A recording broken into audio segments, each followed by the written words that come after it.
حضرت ابو ہریرہ رضی اللہ عنہ سے روایت ہے کہ حضرت صلی اللہ علیہ وسلم نے فرمایا، بنی اسرائیل میں ایک عابد تھا جس کا نام جریج تھا۔ اس نے عبادت کے لیے ایک معبد خانہ تعمیر کیا ہوا تھا۔ ایک دن وہ نماز پڑھ رہا تھا کہ اس کی والدہ نے آ کر اس کو آواز دی، اے جریج مجھ سے کلام کرو۔ مگر جریج نماز پڑھتا رہا اور دل ہی دل میں سوچا کہ اے اللہ، ایک طرف میری نماز اور دوسری طرف والدہ، اب کیا کروں؟ نماز پڑھتا رہوں یا والدہ کی سنوں؟ پھر وہ نماز میں ہی مصروف رہا۔ والدہ نے جب دیکھا کہ جریج نماز میں ہی لگا ہے، میری طرف توجہ ہی نہیں دے رہا، تو وہ چلی گئی۔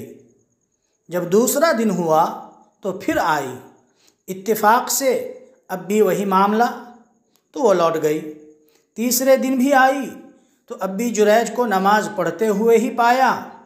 اس نے آواز دے کر بلایا، مگر جریج متوجہ نہ ہوا اور ناراض ہو کر چلی گئی اور غصے میں آ کر بد دعا دی کہ اے جریج، تمہیں اس وقت تک موت نہ آئے جب تک تم کسی بدکار عورت کا منہ نہ دیکھ لو۔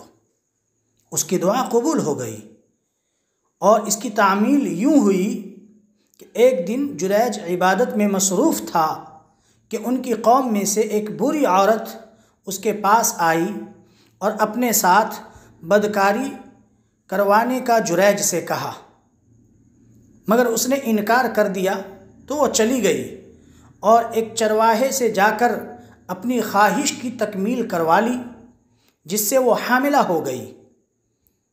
تو پھر جب اس نے بچہ جنا تو قوم نے پوچھا، یہ کس کا ہے؟ اس نے جریج کا نام لگا دیا۔ لوگوں نے غصے میں آ کر اس عابد کو بہت مارا اور اس کا عبادت خانہ بھی گرا دیا۔ جریج نے پوچھا، بھائیو کیا بات ہے؟ تم مجھے کیوں مار رہے ہو؟ تو انہوں نے کہا کہ تم نے اس عورت کے ساتھ بدفعلی کی ہے اور اس نے بچہ جنا ہے۔ جریج نے کہا کہ اس بچے کو میرے پاس لاؤ۔ اس بچے کو میرے پاس لاؤ۔ لوگ لے آئے۔ جریج نے اللہ سے دعا کی، پھر اس نے بچے کے پیٹ کو ہاتھ سے ٹھونکا اور پوچھا، یا غلام، اے بچے، من ابو کا، کہ تیرا باپ کون ہے؟ اللہ نے اس بچے کو قوت گویائی بخشی۔ وہ بولا، ابی فلان الراعی، کہ میرا باپ فلاں بکریوں کا چرواہا ہے۔ جریج کی یہ کرامت دیکھ کر لوگ بہت شرمندہ ہوئے اور جریج سے معافی مانگی۔ پھر دریافت کیا کہ اب بتاؤ، تمہارا معبد خانہ سونے کا یا چاندی کا بنا دیں؟ اس نے کہا، نہیں، بس مٹی کا ہی بنا دو۔